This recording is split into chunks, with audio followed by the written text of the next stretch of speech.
Do you have a favorite ready-to-wear top that you just reach for all the time and you'd always wanted to recreate? I have this navy one with gathers on the neckline and a little tie. It's gorgeous and I'm always wearing it, and I finally made it come true with nice fabric using a pattern that I already know fits. This is a test version I made that worked really well, and I have a final one that is amazing and I'm in love with it. So I'm really excited to share. Keep watching.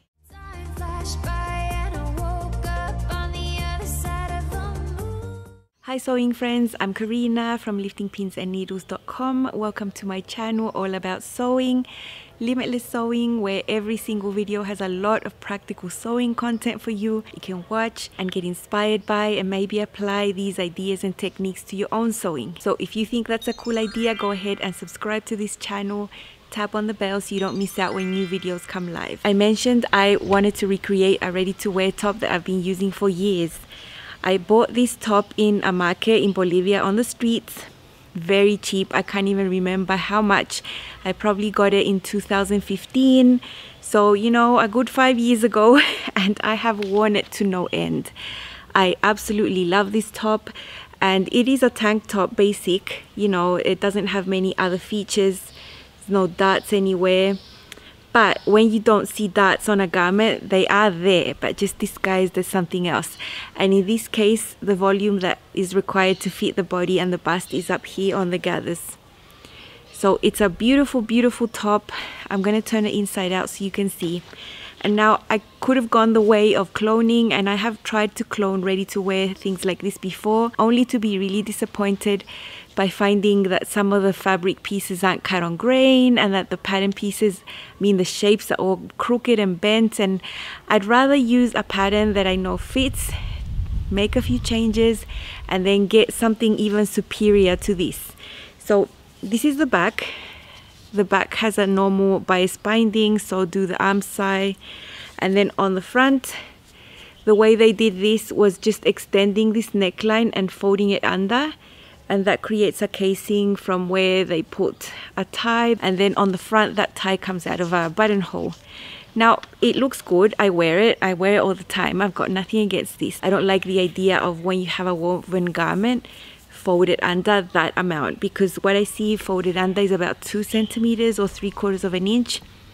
So I would like to improve that. I want to get this look, but improving the techniques and the finishings, you know, because that's what I do. I like to sew, and I like to sew the best that I can, you know. On the front there is a little buttonhole, and that is where the ties come out of. So I have inspected this over and over again, turned it inside out, and I've been thinking about this for a very long time, because I do want to have other solid tops like this. I think this style suits a lot of things, and you might have seen me style this with other me-made garments that I've made. You can see it here paired with the Allegro pants and the Allegro shorts. I've been really enjoying navy blue prints lately, and if I make anything for my bottom half, this top will usually go on the top because it's navy, and I have few solid things in my wardrobe. I've also paired it here with the Ravinia skirt, also from Love Notions, that is navy blue with stripes.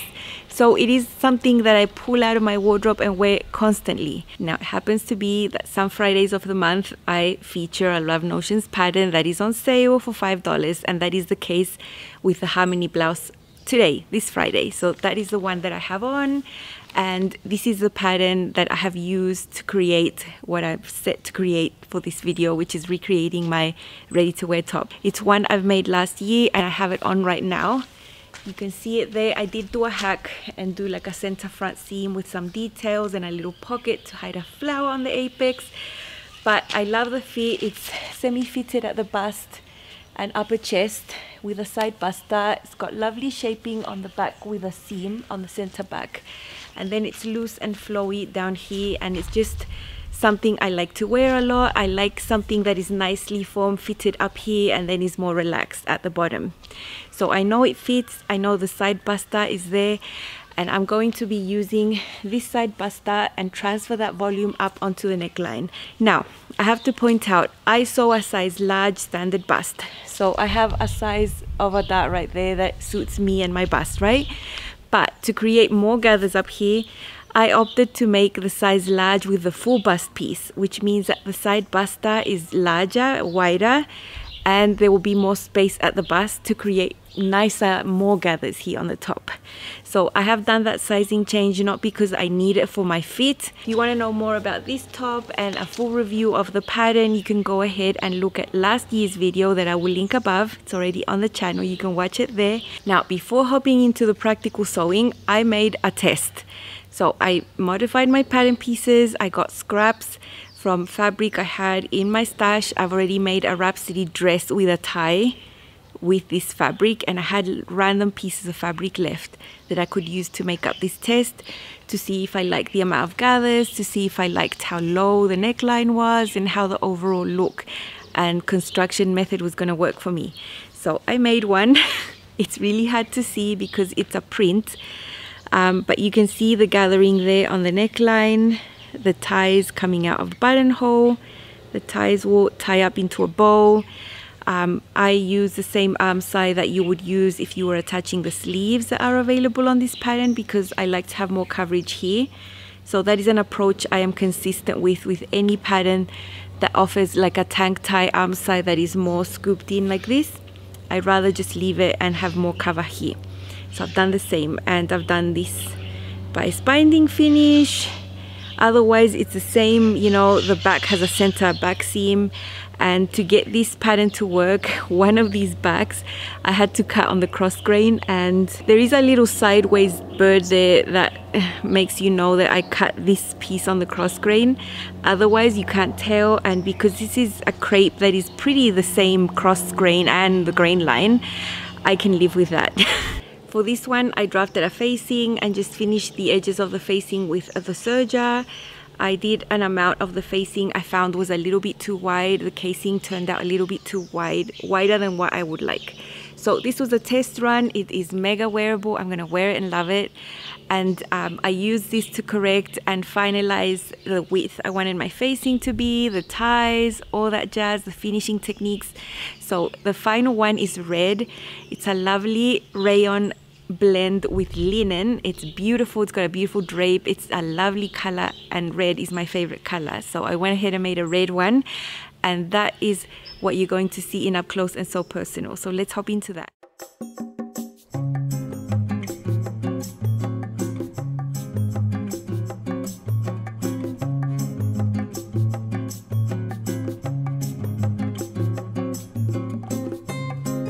This is the back pattern piece. I've cut a size large. I have made it shorter by 2 inches, and I actually cut the length out of the bottom.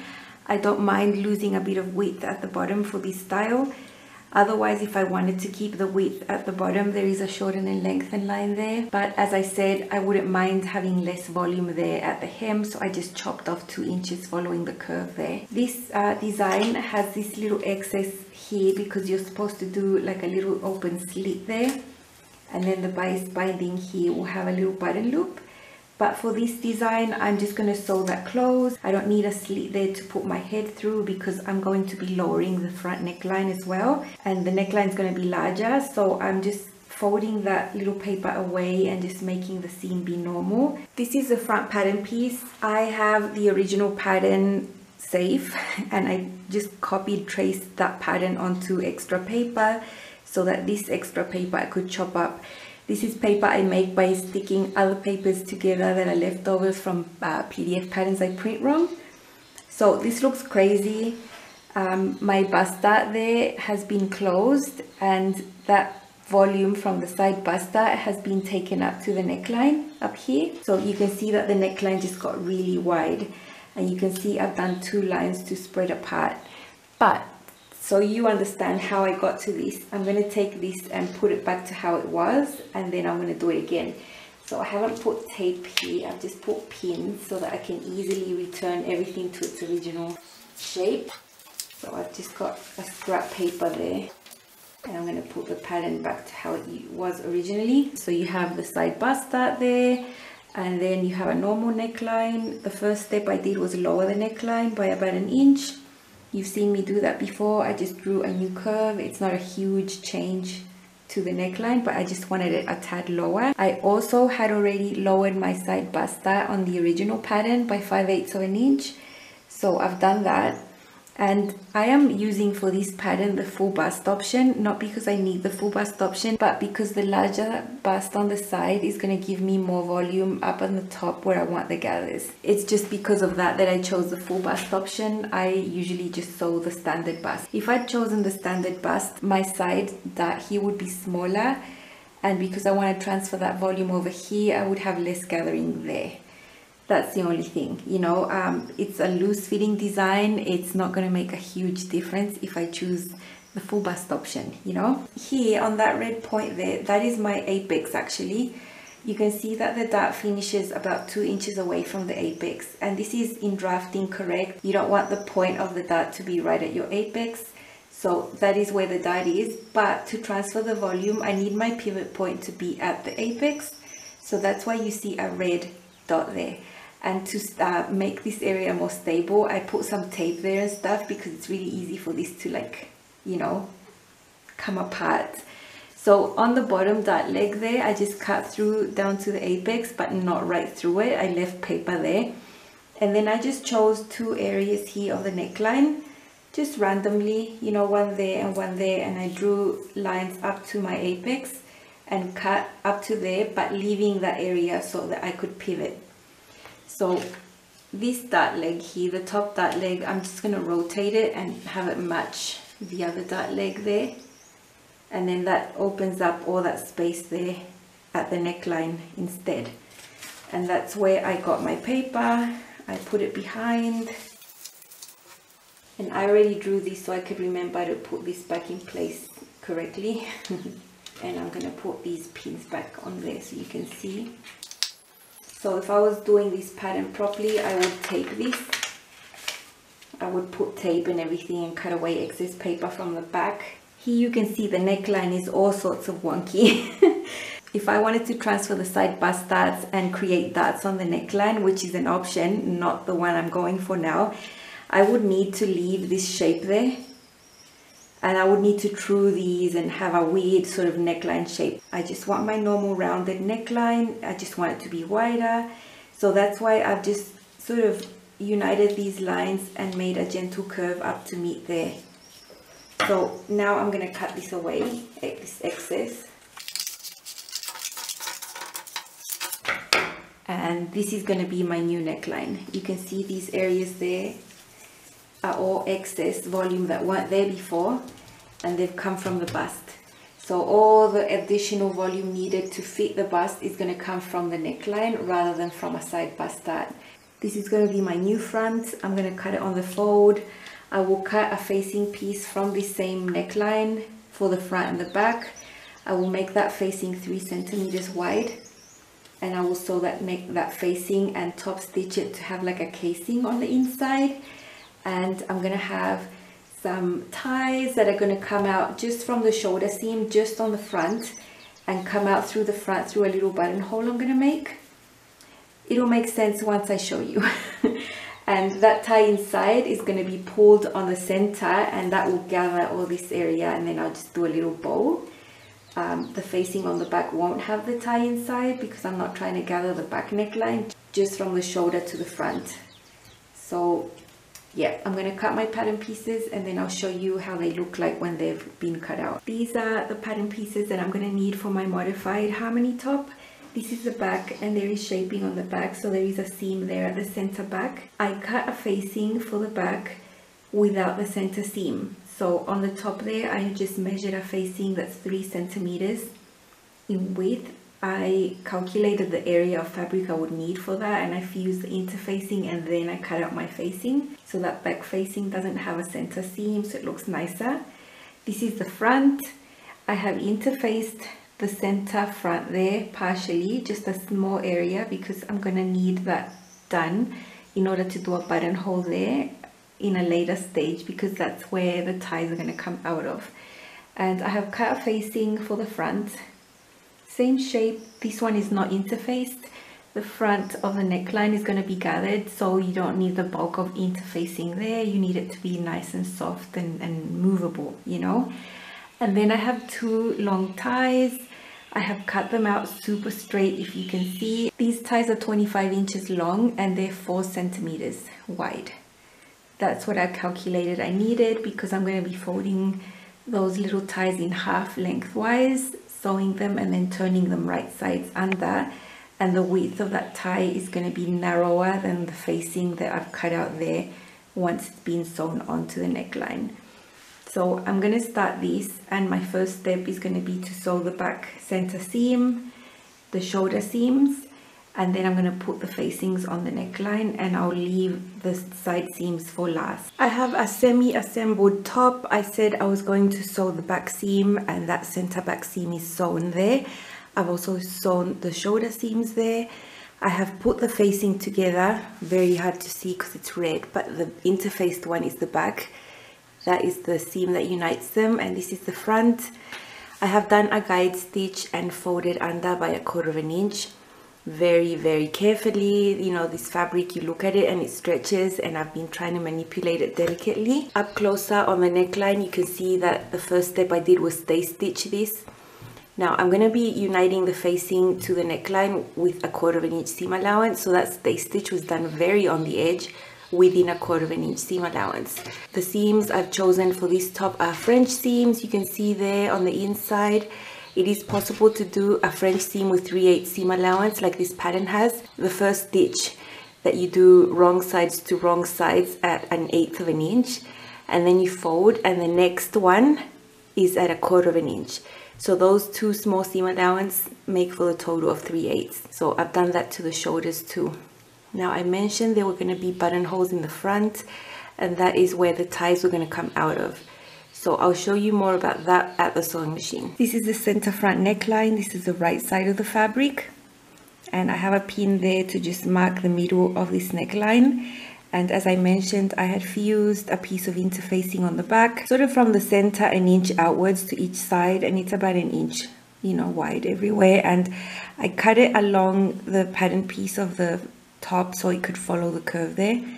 And on this side, I want to make 2 buttonholes on each side. So I have a distance from the center, you can see there, about 1/2 inch on both sides. And my facing is going to be attached to this neckline with 1/4 inch. So I've got about 3/8 inch from the top to where I want to start this buttonhole sewing down there, 2 of them. And I have these ties that have to go through the buttonhole. These ties are 5/8 inch wide. And I have played with a scrap, seeing what size buttonhole I need so that the tie would go through. And that size buttonhole is really ugly, but it was just a practice. That is going to work to make the ties go through.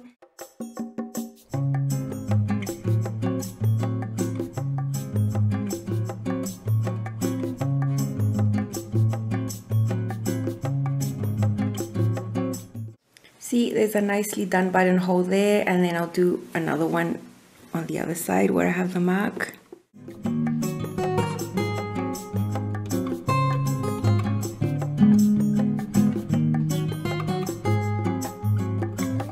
Okay, there are 2 pretty buttonholes there, so I'm gonna forget about these there. I was happy to have red interfacing. If you can get interfacing of the colors that you use a lot, I highly suggest. I have found locally where to get red and black and white, so I have picked up some red because it's a color I use a lot. So now I'm just going to pin the facing onto the whole neckline, right sides together. And I said I'm using 1/4 inch seam allowance, so I'm going to go ahead and sew that, snip into all those curves, and then I'll be doing some understitching and then top stitching that facing down all around the neckline. I have the wrong side facing up, and I have sewn on the facing and trimmed it and snipped it and understitched it. And now I'm gonna baste this by hand like that all the way around. I don't really see any other way I could top stitch this and have it turn out neat. So that's what I'm gonna do. And I have the ties ready, and you might be wondering, how are these gonna go anywhere? Basically, these are going to go through the inside and are going to be sewn onto the shoulder seam, like from the inside here. That means that they will only pull and gather on the front, so the back is going to be normal. But I'm just gonna leave a gap around there without that, and then I'll show you again. I have hand basted the facing on, as you can see. This is the front because the weave interfacing there. And from the shoulder seam, sort of where the seam is there towards the back, I'm gonna leave a gap about 1 inch open that I'm not gonna sew on both of these sides of the back facing. So just reaching that seam, I'm gonna stop and stop there, and I won't be back tacking. I'll just leave long threads that I'll just secure on the back so that on the right side you can't really see when I go again and sew that again. Okay, this is the back facing there on the wrong side. You can see the French seams there. I have sewn everything, and as I said, I left an opening right there and an opening right there. Maybe that opening was too small, we shall see. So I have one of these ties. I have 2 of them. They are 25 inches long, they can be longer. And I've put a safety pin through it, and I'm just gonna put one of the ties through this opening I left on the back facing. And I'm gonna start threading it through the front facing. This facing is a facing and also like a casing at the same time. And it'll go through and it'll come out the buttonhole that we'd made previously on the fabric. So I'm just going to pull, you can see it's coming out of the buttonhole. I'm going to pull this tie all the way through. I'm going to touch and adjust it inside to make sure it doesn't twist. It's twisted many times. Anyhow, I'll fix that twisting tie later, but this I want to pull until it's all inside there and I can touch it. It's right there. So the tie is like 3/8 of an inch beyond that seam, and I'm just going to pin it in place there so it doesn't go anywhere. And I'm going to do the same to the other side. Once I've got these in, I'm going to go ahead and on the right side of the garment, I'm going to stitch right there on that seam to hold that tie fixed in place. So I'm going to do that now, and then I'm going to, sort out this tie that's inside. So it is a bit bulky, the little ties and all the other bits of layers of fabric do make this little stitch a bit bulky. But now this tie is inside and it's fixed, it's not going to go anywhere. And I'm going to tidy this up. But you can see now that I can pull on this and gather my neckline as I please. And the other tie is going to come out through this side, and then I can just tie it up in a little bow. So that's essentially it. Now that I put the tie through that opening, I can go ahead and close that opening. You can see I've left long threads there, and I'm going to start sewing right there and finish right there. I'm not back tacking, and then I'm going to pull these through to the other side with a needle and hand knot them at the back so that this looks seamless, so you can't tell that I had another separate stitch right there. So here is my beautiful red modified harmony blouse. Instead of having a side bust dart that fits my bust amazingly, I now have gathers here on the neckline that are gonna give all the space I need to fit my bust. I have a C cup. The standard bust sizing is fine for me, but because I wanted more space and more gathers, I used the full bust. And it makes sense, it's not gonna make a really big difference. You can see the ties coming out of there, the little buttonholes I made that are stabilized with interfacing on the inside. That was fun to do. You can see that for this version I preferred to fold under the raw edges and not have a serged edge. I thought it was going to look nicer, and the width that I drafted this facing to be is perfect for the ties that I wanted, so that it's nicer, more snug in there. I found the blue one was like too loose. You saw that for this one I decided to do French seams, and totally possible to do it with a 3/8 seam allowance. It's just fiddlier because on the first go you have to sew at 1/8 of an inch, which is like really close to the edge, and then at 1/4 of an inch. But it's totally doable, and it just elevates the look. Inside I've got the center back seam with French darts and the side seams with French darts, and I've shown you the shoulder seams there. I used a self-made bias binding in contrast colors inside just to make it pretty. No one's going to see this inside. It's really well put, and so it's not going to flip out and people are going to see that contrast. But I will when I see it, and I think that's beautiful, so that's the point. The only place where I used a serger for this item was for the hem. I serged the bottom, folded it up and top stitched it down. It is a small hem, about 3/8 of an inch. And whenever I do projects where I don't need a serger, I remind myself how I used to sew in the past. I didn't have a serger for maybe the first 10 years of my sewing life. And I was so happy with my French seams and my zigzags. But once I got a serger, I couldn't go back. But there are projects like this one where I go the extra mile and do the French seams again. I love how that looks, and I am absolutely stoked and so happy to have this blouse that I've been dreaming about having. It's a full short fit clip. I've paired it with linen pants, just straight leg, and my yellow shoes, of course, because I have yellow in the top. And I love this length for my proportions. Now, for all the details of measurements of facings and ties and everything, there's a detailed blog post with all that information as well. So if you want to know more, you can see there. You can see the top, you know, and you can see how loose this is at the waist and hips, and that is the intended design of the Harmony blouse. I do shorten these tops by 2 inches for personal preference, and I really love how flowy this is. Look at this. I can tell that there's waist shaping with that center back seam and the shape of the side seams. I'm extremely happy with this top, and especially because I made it out of scraps. Here you can see the neckline. This is my test one. I was really happy with the depth. I did lower it by about 1 inch. And of course with a print it's harder to see, but when I look down I see all the gathers, and I really love that. It's really beautiful. This is a skirt hack from the Sybil Illusion collection, also from Love Notions, and it's black and white and perfect to go with red. I love this combination, and this skirt is semi-fitted. Well, it's fitted. It's a hack to a pencil skirt, so there's a bit of volume there. I would put this on and just go to church just like this and feel great. So similar to the blue one, but in a solid. I think the details are better seen with solid colors. And red is my color, as you know. I love it, and every time I put something on red, it just brightens up my day, my mood, everything. So that's how it looks. Really nice and flowy and comfy. I think any detail that you do on any garment is better seen on a solid, and I think this one does it more justice than the printed blue one, because look at this. Super nice, gentle gathers. There's no bulk up here, nothing terrible going on, you know. And the little ties there, super cute, coming out from that buttonhole. Really interesting. Another easier way to get this gathered effect is to just put an elastic through the casing from this shoulder seam to the other, just on the front. Maybe do like a tie and just sew it onto the middle.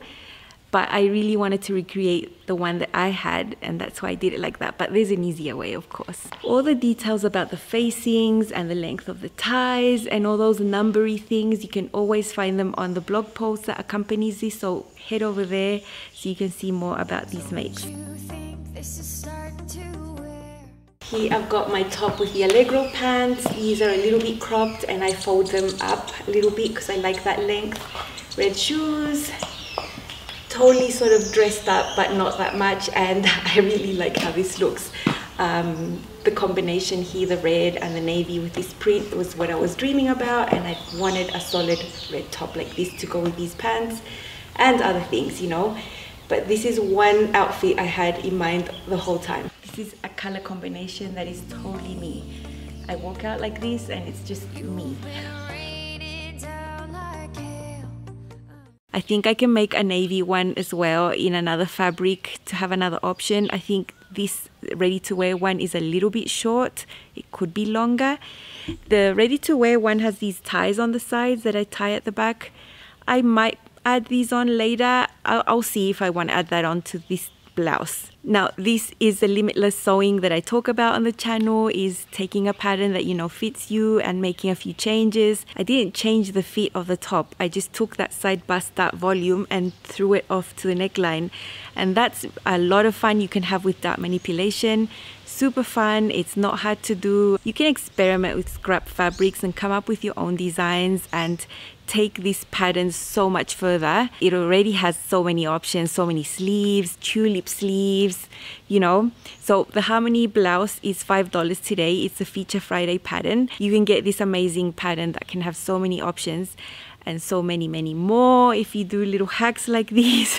So if you want to have some fun, go and get this pattern. The link is in my description box. It is an affiliate link, so at no cost to you. I receive a small commission from that sale, and that helps support me, what I do in this channel. I really hope you got something practical and useful for your own sewing, because that is my goal here on this channel.